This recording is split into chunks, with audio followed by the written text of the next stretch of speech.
যারা আপনারা অভিজ্ঞ হাসবেন তারা জানেন যে আমরা কিন্তু কথা বলতে স্বচ্ছন্দ না, কিন্তু প্রশ্ন উত্তরে স্বচ্ছন্দ।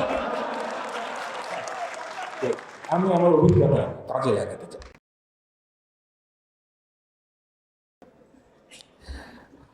আমি প্রথমেই একটা দার্শনিক প্রশ্নের কথা বলবো যে আমি কে।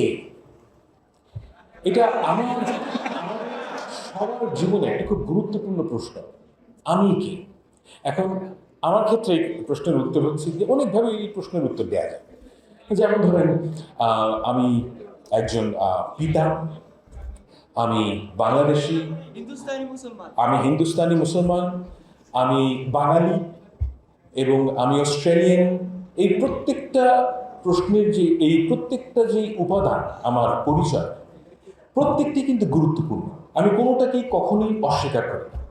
কিন্তু একটা ব্যাপার আপনাদেরকে বুঝতে হবে যে আমরা যখন ইন্টারাক্ট করি সমাজের মধ্যে, আমাদের একটা অজুহাতের প্রয়োজন হয় যে আমি আপনার সাথে সংযুক্ত হতে চাই, আমি আপনাদের সবার সাথে সংযুক্ত হতে চাই, সেজন্য একটা সম্প্রীতি তৈরি করতে চাই এবং সেজন্য আমাদের কিছু অজুহাতের প্রয়োজন হয়। এই অজুহাতের যে প্রয়োজন, এটি কিন্তু সব সময় সবকালে ছিল এবং এই প্রয়োজন থেকেই আমরা আমাদের যে পরিচয়, সেই পরিচয় থেকে আরও বড় স্ফেয়ারে চলে আসি। এখন আমাদের যে জাতীয়তাবাদের উদ্ভব কিংবা ধর্ম এই প্রশ্নটার উত্তর দেয় যে আমাদের যে একের সাথে অপরের যে পরিচয়, যে সম্প্রীতি, যে সদ্ভাব, এর অজুহাত প্রয়োজন এবং সেইখানেই এই আমাদের পরিচয়বাদী জাতীয়তাবাদের প্রসঙ্গ আসে। এখন আমার জীবনে কিছু রিমার্কেবল মানুষের সাথে আমার পরিচয় হয়েছে। একজন হচ্ছেন দীপেশ চক্রবর্তী। তো আমি ওনাকে চাচা ডাকি এবং উনি আমাকে সন্তানের মতন স্নেহ করেন এবং উনি একসময় ক্যানবেরা ছিলেন, আমি ক্যানবেরায় থাকি এবং উনি প্রতি বছর আসেন এবং ওনার সাথে কথা বললে বিভিন্ন ব্যাপারে ঘন্টার পর ঘন্টা আড্ডা। তো ওনার সাথে উনি কিন্তু চমৎকার মানুষ এবং বাংলাদেশের মানুষের প্রতি তার যে আচ্ছা, আপনারা দীপেশ চক্রবর্তীকে চেনেন তো? উনি খুব নাম করা মানুষ, উনি একজন ঐতিহাসিক এবং আমার বিচারে ভারতবর্ষের সবচেয়ে লিডিং একাডেমিকদের মধ্যে যদি 10 জনের একটা লিস্ট করা হয়, উনি তার মধ্যে থাকবেন। উনি এতটাই বিখ্যাত। কিন্তু ওনার সাথে কথা বললে আপনার মনে হবে যে একদম মাটির মানুষ। তো ওনার সাথে কথা বলে এবং বিভিন্ন পশ্চিমবঙ্গের মানুষের সাথে কথা বলে আমার সবসময় মনে হয়েছে, বিশেষ করে হিন্দু সম্প্রদায়ের মানুষদের সাথে, যে তাদের একটা ধারণা হচ্ছে যে একজন হিন্দু এবং একজন মুসলমান, এই যে উভয়ের মাঝে একটা সম্প্রীতির একটা স্পেস তৈরি হবে, সেই জায়গাটা সেকুলার একটা জায়গা হতে হবে।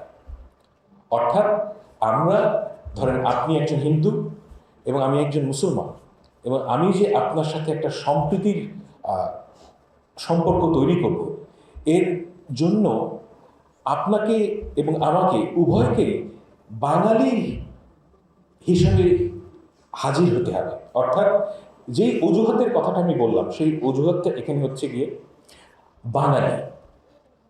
আমি এই প্রবণতা বহু মানুষের মধ্যে দেখেছি এবং এর কারণও আমার কাছে মনে হয়েছে যে এই জায়গাটা কিভাবে তৈরি হলো। আমি প্রশ্নটা করি এই কারণে যে এই যে বাঙালি জাতীয়তাবাদ আবিষ্কার হলো আমাদের দেশে 60-এর দশকে, এর আগে তো 700 বছর ধরে মুসলমান এবং হিন্দু একই সাথে থেকেছে, তাদের কেন এই প্রয়োজনটা বোধ হয়নি? এবং এই জায়গায় এসে আমার যে কনক্লুশন, সেটা হচ্ছে কি যে আমরা সবাই বাঙালি, মুসলমান এবং হিন্দুর মাঝে যেই একটা সম্প্রীতির যে প্রবণতা অলরেডি আছে, সেই প্রবণতাটা আমরা কখনো গ্রাহ্য করি না। আপনার কিন্তু একটা সেকুলার স্পেয়ারে গিয়ে হিন্দুর সাথে সদ্ভাব তৈরি করতে হয় না। মুসলমান ধর্মেই এটা আছে, হিন্দু ধর্মেই এটা আছে। মানুষের স্বভাবই হচ্ছে কি এটা, এবং মানুষের একটা প্রবণতা আছে, মানুষের একটা প্রতিভা আছে আরেকজন মানুষের সাথে সদ্ভাব তৈরি করার।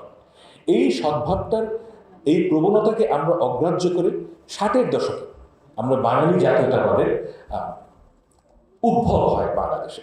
এবং এই যে বাঙালি জাতীয়তাবাদের উদ্ভব, সেটা কেন হলো? অর্থাৎ 1947 সালে যখন আমরা পাকিস্তান হলাম, তখন এখানে আমরা বাংলাদেশের যারা লিটারেটি ক্লাস, অর্থাৎ এই ঢাকা ইউনিভার্সিটির কাছে শিক্ষিত মানুষ, তারা মনে করলেন যে তাদের পরিচয় মুসলমান হওয়াটা যথেষ্ট না। মুসলমান হওয়াটা যথেষ্ট না, কারণ আপনাকে সবসময় মনে করতে হবে যে আমি উর্দুওয়ালাদের চেয়ে আলাদা। এই যে চাহিদা, এই চাহিদার থেকে বাঙালি জাতীয়তাবাদের উদ্ভব হয়। অর্থাৎ